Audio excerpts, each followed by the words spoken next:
So for percents, let's say you have, come on.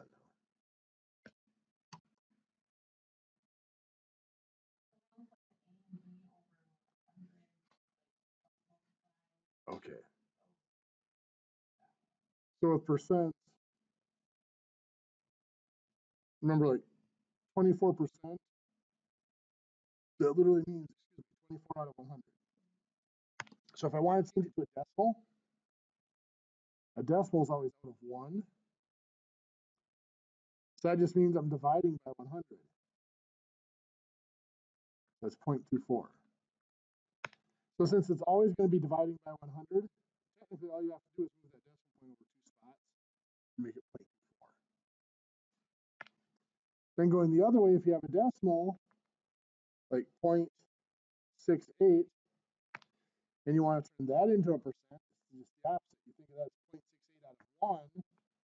A percent is out of 100, so you're doing the opposite. It has to be times 100, multiplied by 100. Well, multiplying by 100 just moves the decimal point back the other way 2 spots. 68 out of 100 or 68%. So now if you want to do any calculations with the percent, like you're asked, blank is 70% of 90. You always start with the percent. 70% means 70 out of 100. We want to know of 90 can be read as out of 90. This can be out of 90. Find that missing number, you cross multiply and divide. So 70 times 100 divided by 90. 63. So 63 is 70% of 90.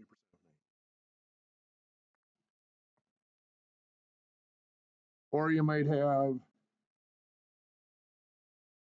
54 is 90% of blank. You need to find that missing number. So start 90% is 90 out of 100. Now again here, of blank can be read as out of blank, implying that missing number goes on bottom. So 54 goes on top. You can look at this, 54 is 90%, just showing us that the 54 matches up with the 90. So the numbers are in a different spot, but it's still going to be cross multiply. Now it's multiplying this direction. 100 times 54 and then divide by 90. Gives us 60. So 54 is 90% of 60. Those are the ones? Okay. Then there's one last type that can come in there that would look like this.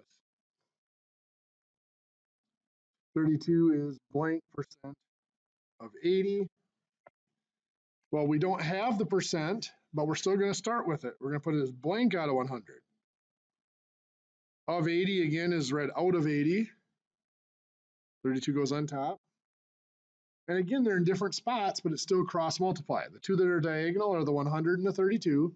So you multiply 100 times 32, then you divide by 80. Gives you 40 out of 100, or 40%.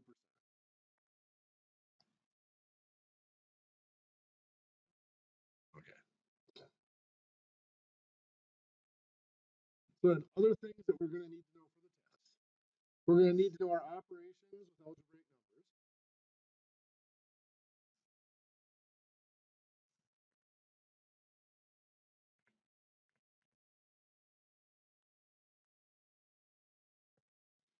Things like 7x squared minus 9x plus 2 plus 2x squared plus 13x minus 9. So this is addition. When we add or subtract, we have to line up columns and only combine things that have the same name or same place value. So we write out the first number, and we write out the second number, making sure we line everything up. 2x squared goes under 7x squared. 13x goes under the negative 9x. And our negative 9 ones goes under the positive 2 ones. And we're adding. So click in there. 2 and negative 9 is negative 7. Negative 9x and positive 13 is a positive 4x. We keep the same name. And 7x squared and 2x squared, 7 and 2 is 9. And we keep that name of x squared.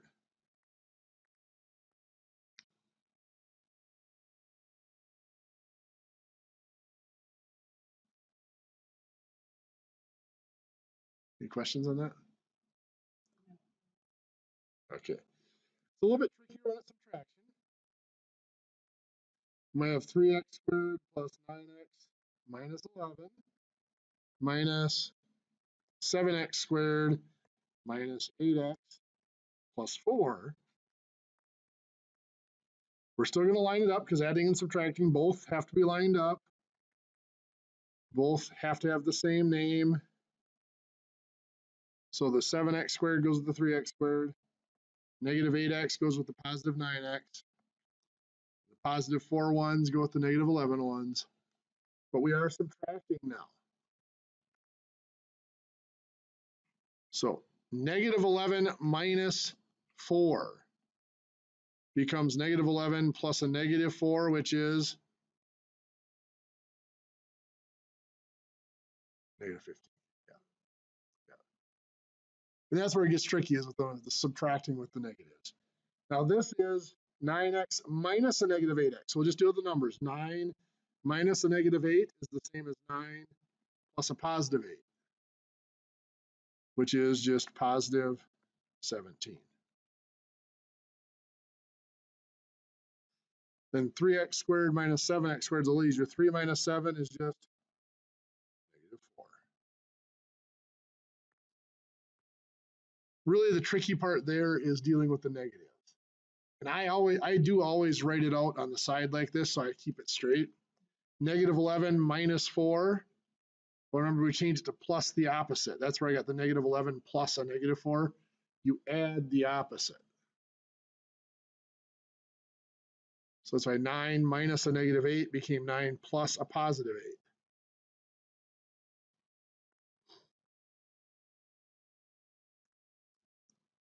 Then we got multiplication. We might have 3x plus 7 times 5x minus 8.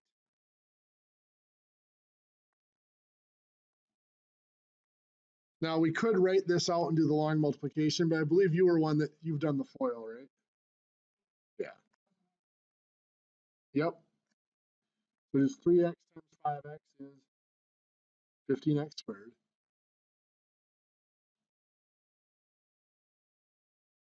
3x times negative 8,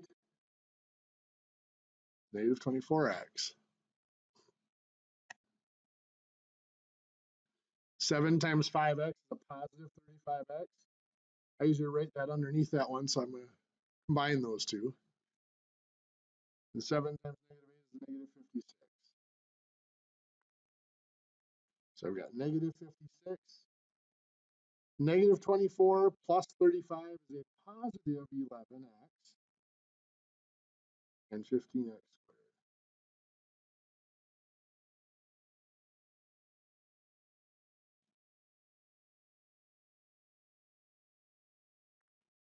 Does that look familiar? Okay. Left field do operations with decimals.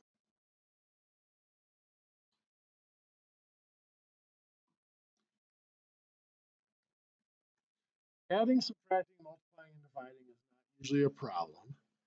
But what can be a problem with decimals is powers. So let's say we have something like 0.04 to the power of 5. First off, how many decimal places do you think that's going to have?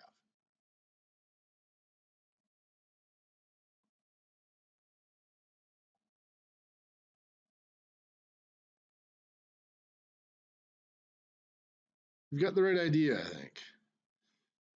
To the power of 5 means there's 5 of those multiplied together, right? And when we multiply decimals, we count 1, 2, 3, 4. We count how many decimal places are in the problem. 5, 6, 7, 8, 9, 10. So there's, when we're doing a power, there's 2 decimal places here, but we're going to have 5 of those. So there's going to be a total of 10 decimal places in our answer.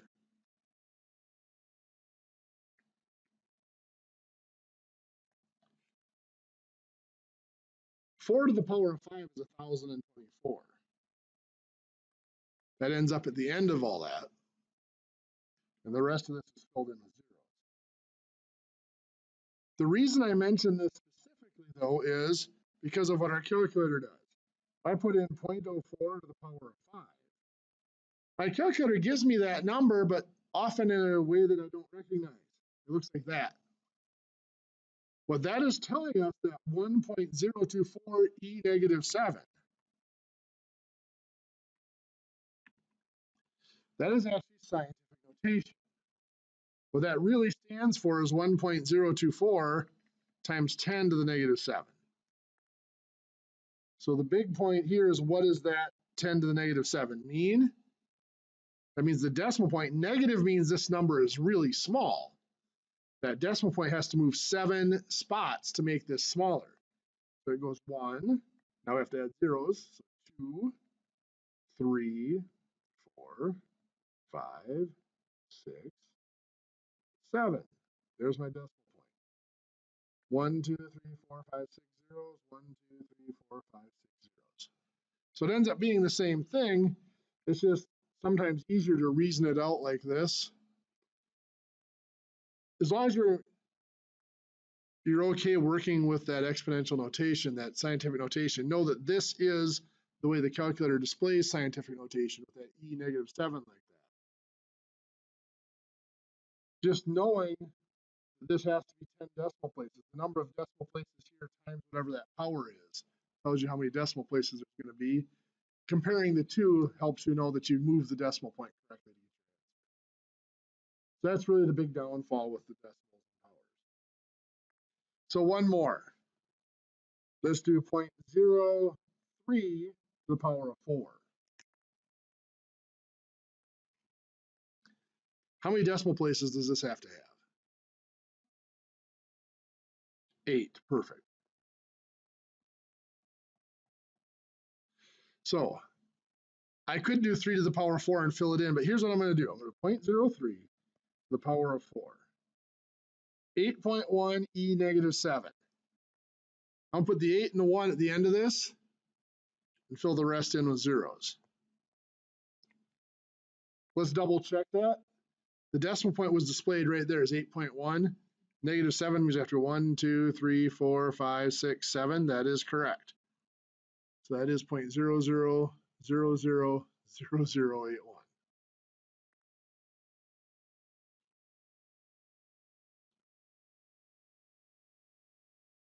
Now we've done converting decimals to percents and percents to decimals. Let's take a look quick at fractions. Like if we have 7/8 as a fraction and I want to convert to a percent.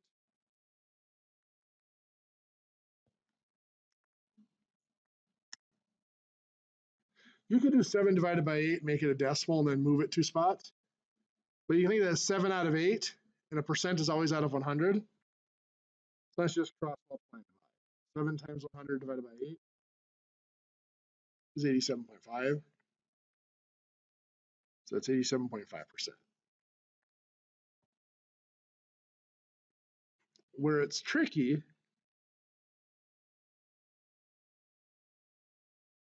if I have 2 3/5 and I want to convert that to a percent, couple of ways we can handle this. Yes, sir. Tornado drill today. Or severe weather drill, I guess they call it.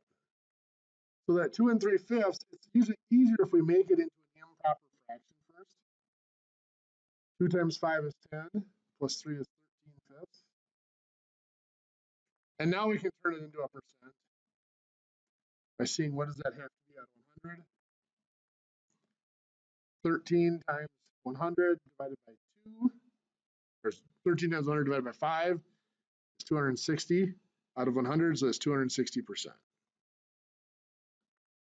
It makes sense because 1,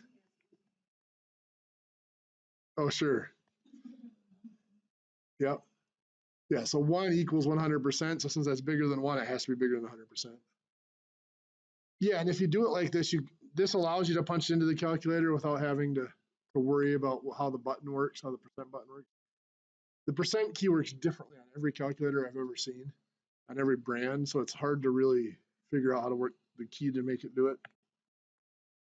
But the fraction keys work the same on pretty much everyone that has fractions. That makes it easier. Going the other way from a percent to a fraction, like we saw 57%. Well, I'll use something a little bit more useful. How about 56%? Means 56 out of 100.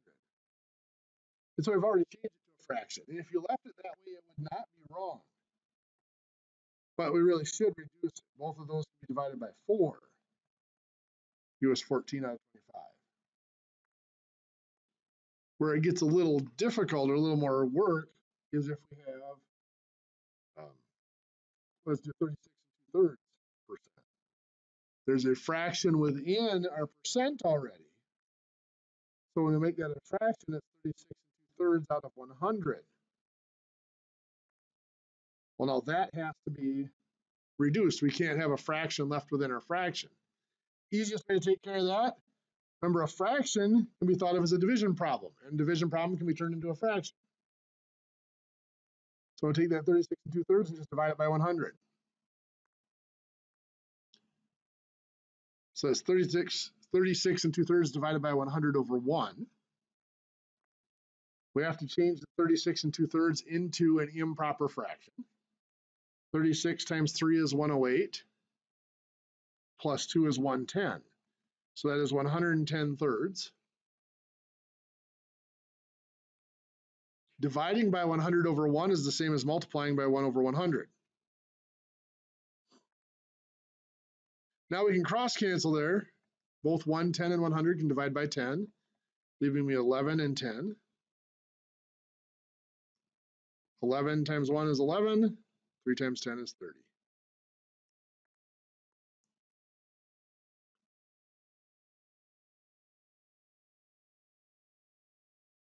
Or, similar to a fraction, we might have a decimal, like 56.25%, 56.25%. That's still 56.25 over 100. But we don't like having decimals within our fractions either. So to get rid of the decimal, I've got to move that decimal point 2 spots, which is just multiplying by 100. So I multiply both the top and bottom of the fraction by 100 to make my decimal point go away. So 56.25 times 100 is 5,625. 100 times 100 is 10,000. And then we reduce those. You'd probably start by dividing by 25 or 5 even. Both of those can be divided by 625. I'm just going to throw that out there to make it a little bit shorter, which gives you 9.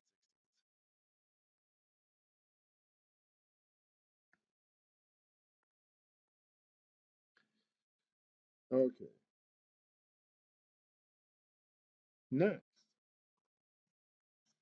we have solving equations with fractions and decimals in them.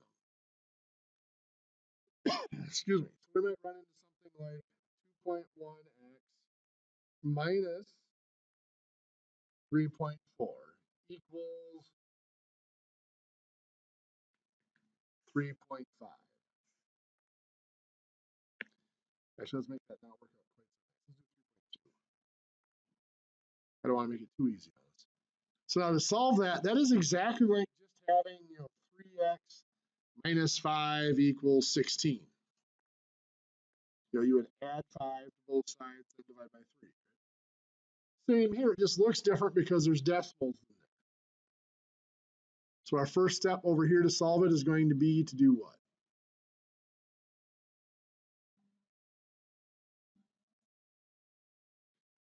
Well, x is multiplied by the 2.1, right? And then the 3.4 was subtracted from it. So we've got to work backwards. So the last thing that was done was subtracting 3.4. So that's the first thing we've got to get rid of. What's the opposite of subtracting? Adding. So we're going to add 3.4.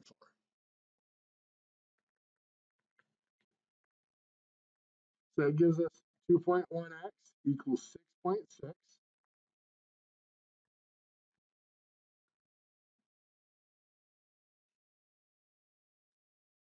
Now x is multiplied by 2.1 here. The opposite of multiplying is divide. We're going to divide by 2.1. So x equals 3.142857143 approximately. I'd be okay if you rounded it to 3.14.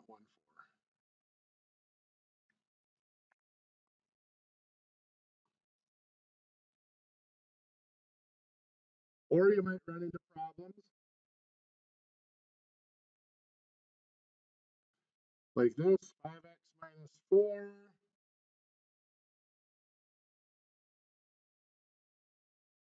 I ain't gonna do it. Something like this. Well, remember the trick to solving an equation is to look at what's been done to our variable. So in this case, our variable is x. What's been done to x? Here's our equal sign, so we're only concerned with what's on the same side of the equation as the variable. If I were looking at if x were a number, our order of operations says the first thing that would happen to it is it would be multiplied by the 5. So it's times 5. It's the first thing that was done to x.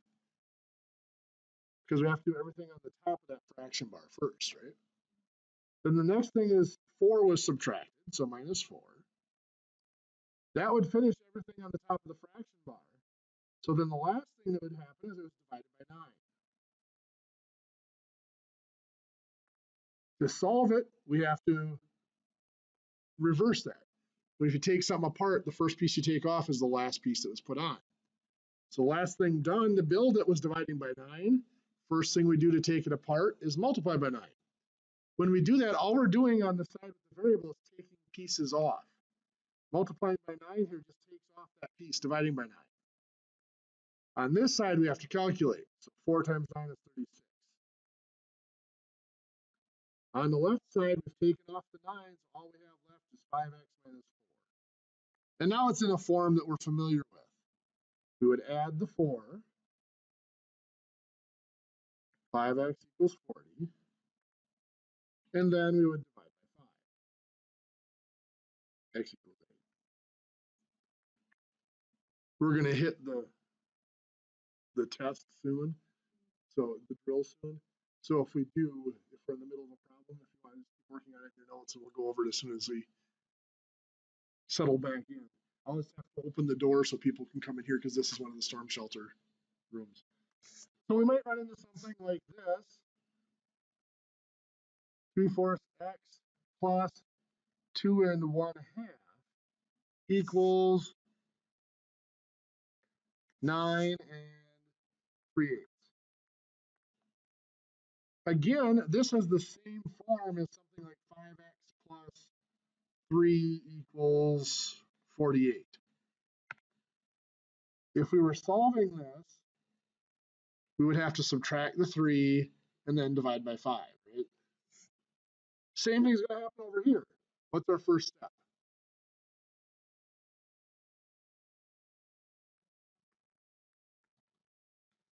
Yep, we'll subtract the 2 1/2.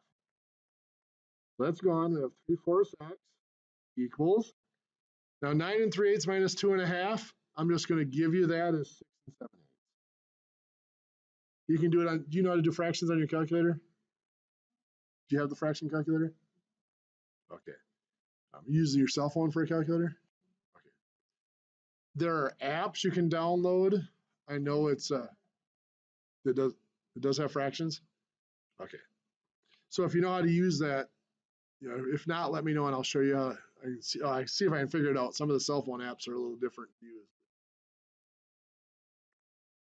Anyway, then our next step. Perfect. Divide by 3/4. X equals. This might take a little more work to do 6 7/8.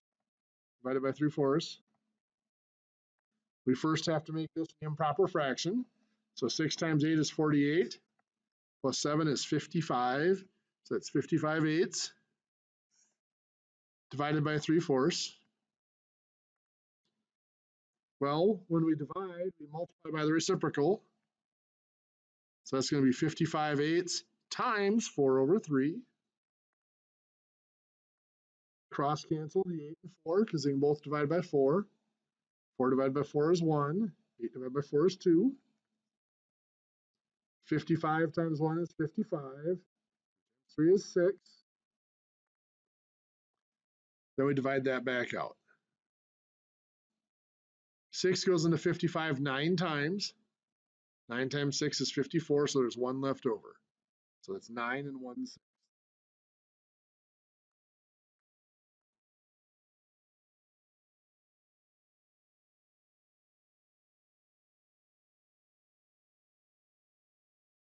We can also run into things like this.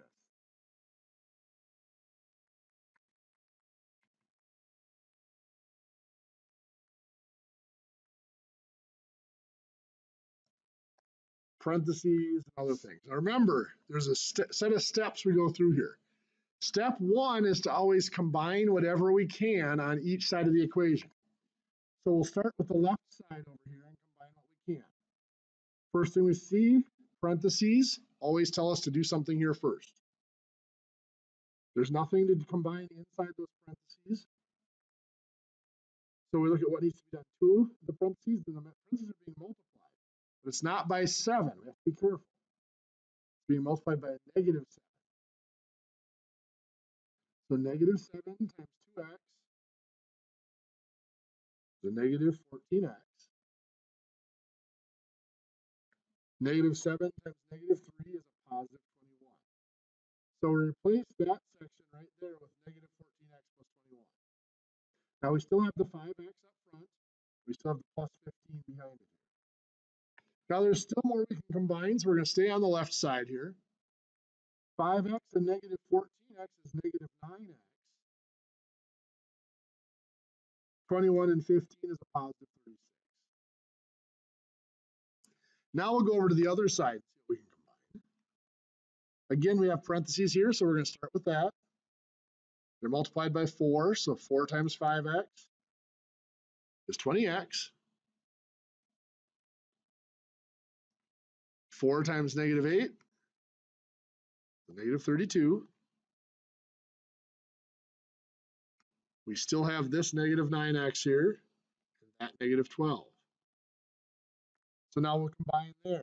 We've got 20x and negative 9x is 11x. Negative 32 and negative 12 is a negative 44. Now we've combined everything we can on each side. So now the second step is to check to see if the variable is on one side or both sides. We want it to be just on one side. Well, here it's on both sides. So that means we have to get rid of one of them. We'll usually get rid of the smaller one, which in this case is the negative 9x. If it's positive, we would subtract it. If it's negative, we'll add it. We're going to add 9x to make it go away. We have to add 9x on the other side. We can only add it to other x's. So we're going to add 9x to the 11x. We've got 36 equals 11 plus 9 is 20x minus 44.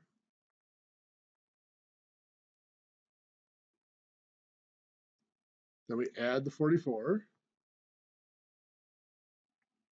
to get 80 equals 20x. I'm wondering if we didn't hear the announcement in here. Now we divide by 20, get 4 equals x. I'm going to, okay, so we have those. We've already gone over our calculations of percents. So the last big area of review is the word problems. And it's been a couple weeks since we did these word problems. In fact, many of them were right before spring break, so it's been a while since we've done word problems. And we might find things like the length of a rectangle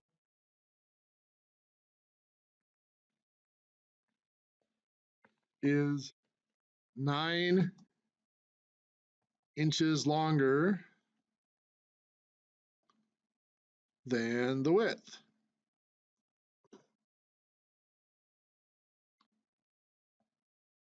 If the perimeter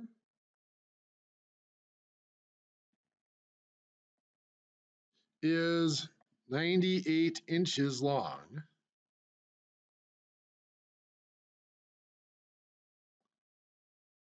Find the length and width.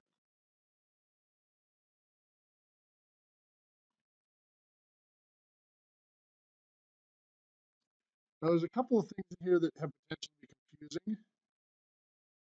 Right here, that word longer has nothing to do with the length itself. It's comparing two dimensions, although it is describing the length in that case. And the 98 inches long, again, that long is not talking about the length of the rectangle, is talking about how long the perimeter is all the way around it. So use it in a couple different contexts. So I usually draw out a picture just because it helps me think. We have the length and we have the width. And this says the length is 9 more than the width. So the length is the width plus 9. Our formula for perimeter of a rectangle, at least, is perimeter is 2 times the length plus 2 times the width. So the perimeter itself is 98 inches. We put 98 in for P. 2 times the length. Well, the length, we're going to use W plus 9. So that's going to be 2 times W plus 9 plus 2 times the width. Well, we're just going to use W for the width. Now we've got it down so there's only one variable in it, which is where we needed to get before we started. So now, nothing's going to happen to the 98 yet. We have to combine what we can on the right side. We see parentheses, we have to multiply by the 2. 2 times W is 2W. 2 times 9 is 18, so plus 18. And we still have that plus 2W over there.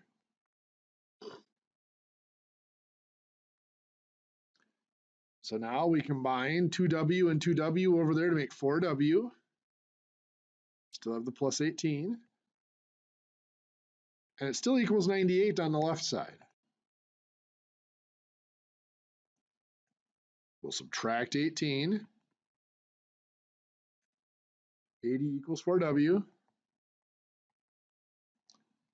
And we'll divide by 4. Get W by itself, 20 equals W. Now we have to make sure we go back and answer the question that was asked in the problem. W equals 20, that's part of it. We're asked to find the width, but we're also asked to find the length. So the length is width plus 9, so 20 plus 9 is 29 for the length.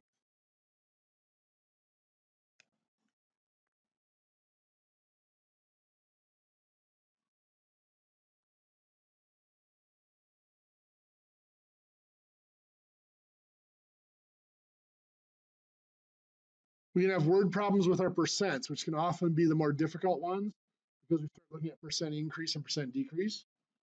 So let's say that after a 40% discount, a computer costs $405. Find the original price. In other words, find that price before the discount. Well, 40% we would look at as 40 out of 100, but we have to ask, what does each of those numbers stand for? 40 would be the discount. 100, remember the 100% does always stand for something.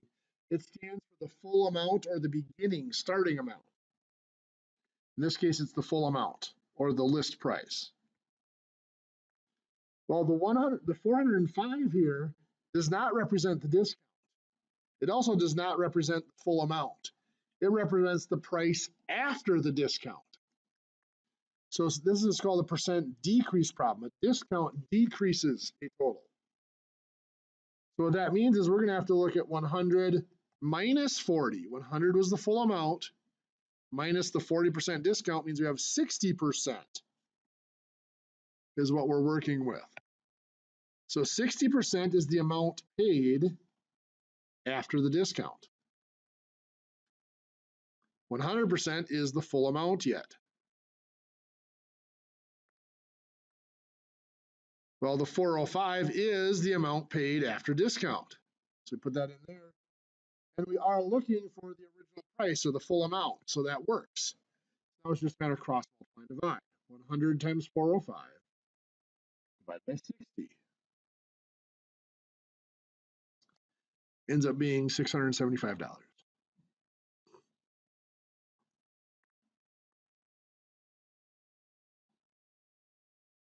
So those types of problems are really about it. One that did come up, simple interest. The formula for simple interest. The dollar amount of interest is equal to principal times rate times time. The principal is the starting amount. The rate is a percent as a decimal. And the time is always in years. So let's say we invest $9,000